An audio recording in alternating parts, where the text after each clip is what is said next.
నాకు ఊహ తెలిసినప్పటి నుంచి మా నాన్న ఒక్కసారి కూడా నాతో సరదాగా మాట్లాడలేదే. అమ్మ, మా క్లాస్ కార్తిక్ ఎంత స్కూల్ మానేశారు తెలుసా? వాళ్ళ అమ్మని వాళ్ళ నాన్న రోజు తాగొచ్చి కొట్టేవాడంట. అందుకే వాళ్ళ అమ్మమ్మ తాతయ్య వచ్చి వాడిని ఈ ఊర్లో నుంచి తీసుకొని వెళ్ళిపోయాడంట. మనం కూడా అమ్మమ్మ తాతయ్య వాళ్ళ ఇంటికి వెళ్ళిపోదామమ్మా.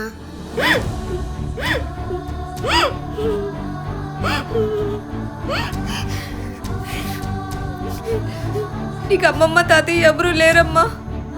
ఒకరు ఉన్నా కూడా నా మొహం కూడా చూపించలేను.